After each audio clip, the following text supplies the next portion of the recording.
néew ma suñu problème yépp ci France a jóge ndax càccum alalu réew mi du France suñu autorité yi la détournement deniers publics du France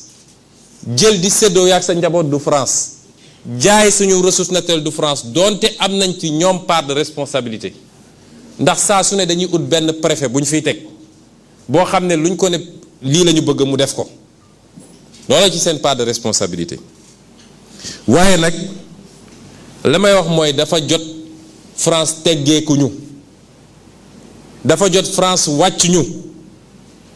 ba ñu dajee ak France ba léegi 15e siècle ba léegi problème sur problème suñu dara baaxul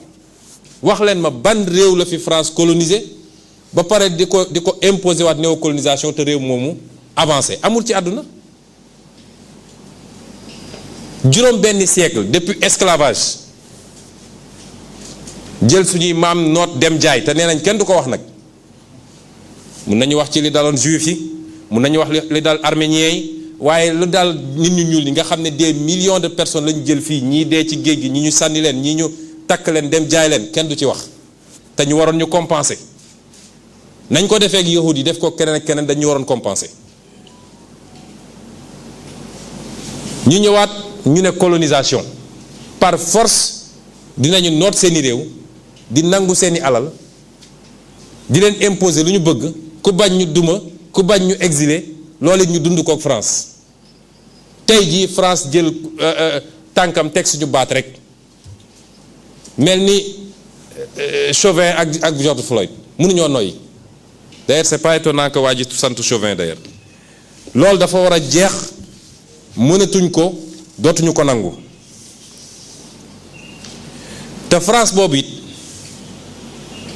dafa am loo xam ne jaral na ko lu ne man damay wax ni dafa jot France def ni ay moroomam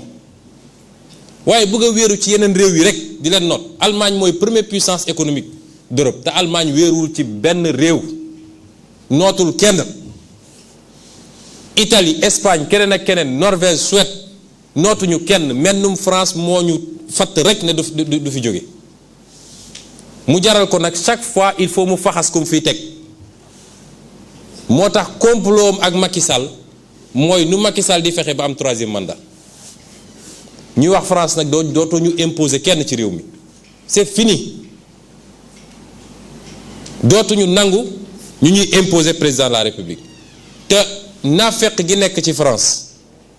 mooy xoolal li xew nee nañu Mali mere nañu maliens yi parce que dañu interrompre processus de transition wax ma processus constitutionnel de mais processus de transition bi dañ ko interrompre waaye Tchad nee nañu bravo doomu Idriss Déby bi te kooku dafa interrompre le processus constitutionnel loolu mooy hypocrisie France la ñuy wax fii ak li ñuy def fële bokkul seen intérêt rek la ñu xam ñu dellu Côte d'Ivoire waa ji ñëw ne forcément am 3e mandat France waxu ci Jean-Yves Le Drian bi ñu ko laajee vidéo baa ngi fi mën naa leen ko envoyé li tax ngeen wax ci Biélorussie ne kooku warul am beneen mandat te Côte d'Ivoire ngeen noppi ci dafa ne parce que Biélorussie ay millions de personnes génn nañ di manifester Côte d'Ivoire kenn manifesté wul loolu mooy France ku leen gën a naafeq ci àdduna amut ñooñu nag ñooñu fatt witt ñooñu ñoo ngemb Macky Sall may wax nag bi dama bëgg mu leer ñun contre ñu peuple français amuñu benn problème ak peuple français tey ay sénégalais yu bëri ngi dund foofu di fa liggéey te war faa dund nag ndax la ñoo defal France ba suñuy maam di dee Allemagne ngir xeex pour libérer France loolu yépp dafa war a tax ñu am fa àq tey ñaata sénégalais dund Espagne ñaata sénégalais dund Italie ñaata sénégalais dund États-Unis est-ce que ñun dañoo xeex pour ñooñu kon ñun dañoo am àq foofu war faa dund du privilège te ba léegi li ñuy jël ci suñu réew mënul fay loolu waaye ñun li ñuy wax jubalewuñ ko ne dañoo contre France li may wax nii ay nit a nga koy wax biir France bis bu ne mën naa citer ci ñooñu ay député madame Frédérique Dumas dem leen ngeen tapé léegi ngeen xool ses positions moo gën a radical nee na France lii mënatul wéy teggi leen seen tànk ci ñi ngeen noot Jean-Luc Mélenchon bis bu ne ngeen dégg ko wala ngeen lire ko député bu ñuy wax Jean-Paul Lecoq keneen ku ñuy wax André Chassaigne ba ci ay ONG yu am solo comme l'ONG Survie nga xam ne pillage bi ñu nekkee ci continent africain yépp ñu ngi ciy wax chaque jour kon mbir mi du peuple sénégalais contre peuple français du Ousmane Sonko wala Pastef contre la France mbir mi niñ koy ba défendre fii ñun la am ay français yu gëmee noonu di ko défendre te ñooñu ñëpp jàpp naa ni avenir relation diggante Sénégal ak France ci ñooñu la mun a dépendre parce que su France comprendre ni méthode yooyu ñu doon utiliser ñoom jamono Foccart ak ñoom seen méthode yooyu mënatul dem bu boobaa peut-être collaboration dina continuer ci yeneen anam mooy gagnant-gagnant bu ko comprendre nag dina fi jóge ci anam goo xam ne du ko neex kon ñuy wax tamit nii Macky Sall ñi ñoo ne ci gannaawam lay jubluwaayam nag ñun ñëpp xam nañ ko waaye may profito nee naa Sénégal amul terroriste le Sénégalais ne peut pas être un terroriste buy xëy takk ay ceinture naan mi ngi dem claté boppam wala yëfu dof yooyu amu fi te dinaa ci ñëwaat danger boo xam ne it ay nit mun nañ jóge fële comme ni mu amee Mali jaar ci ab désert bu ne yambala nga xam ne ay milliers de kilomètres carrés la pour ñoo ne ñoo ngi dal ci Sénégal loolu mënut am Sénégal nit jóge fële traverser le fleuve Sénégal yor ay pick-up yor ay truc ak li ñu am ci force de défense de sécurité seen professionnalisme seen qualité loolu amul Sénégal nañu bàyyi di fenn askan wi may laaj Macky Sall nag prisonniers yooyu mu jëlee woon Guantanamo kenn xamul lan moo tax mu nangu jël leen andi leen Sénégal prisonniers yi anañu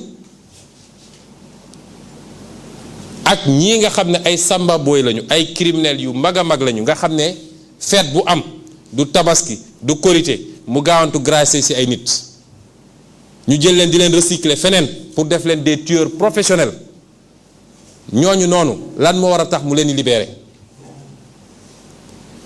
na Sénégalais posé wu question yooyu lii nag lan mooy jubluwaay bi foofu laay deuxième point bi jubluwaay bi mooy ay intérêt yu daje la waaye intérêt yi mun naa ne intérêt Macky Sall ak ñi mu àndal mooy nu ñuy def ba toogaat ci bopp réew mi nu ñuy def ba am un troisième mandat lii ñuy poser comme acte rek yëpp foofu la jëm intérêt tubaab yi mooy naka la ñuy def ñoom ba nii ñu nootee ba am fi toujours ay présidents yoo xam ne lu ñu ñëw ne leen signé leen ñu ne gongo lii nga xam ne mooy alal gi ñu yàlla jox mooy suñu géej gi suñu pétrole suñu gaz suñu zircon ba léegi xeebatuñu suñu suuf si ñuy bayee sax nañ la ñuy def rek ba mun tegu seen loxo te am ay président de la république yu leen koy daganal ñooñu nag dañoo gis lu ñu musuta gis mooy dañoo gis pour la première fois une menace politique et citoyenne c'est important menace politique et citoyenne parce que mbir mi du ñun rek acteur politique mais conscience citoyenne bi juddu léegi te développé wu rapidement ci Sénégal yi ba ci si wàllu li nga xam ne suñuy valeur la mu am ñu jóg ne ji am na loo xam ne duñu nangu ku ñu ko imposer loolu moo leen jaaxal moo tax may wax ñépp nag gis nga loi bii ndànk-ndànk lañ koy korkole waaye liñ ci jublu mooy suñu demee képp koo xam ne ñoom la ñu bëgg ak li ñu bëgg a imposer boo nee lii bokkul ak ñun suñu gis-gis ñu dugal la ci organisation terroriste yi masalan ku fi jóg ne ñun d'accorduñu ñu neenal ngóor jigéen ba nit du ko neex mu génn solo du ko neexee ne day def gay parade fii Sénégal mooy ay góor jigéen yuy défilé yuy def lu ko neex ku ko wax ne d'accord ba ñu ne kii terroriste la gis ngeen keroog bi ñu defee manifestation contre mbirum góor jigéen ñoom seeni organisation cité nañu ay nit ba jël sax ay xalif généraux ne ñi ay terroriste lañu France na leen interdire bu ñu duggati suñu territoire syndicaliste bu fi jóg di casse droit am ñu ne terroriste la système la ñu bëgg a andi boo xam ne système dictatorial absolu ba benn kàddu gu àndul ak ñoom du mun a jib ci réew mi loolu mooy seen jubluwaay ne ko Sénégalais yépp xam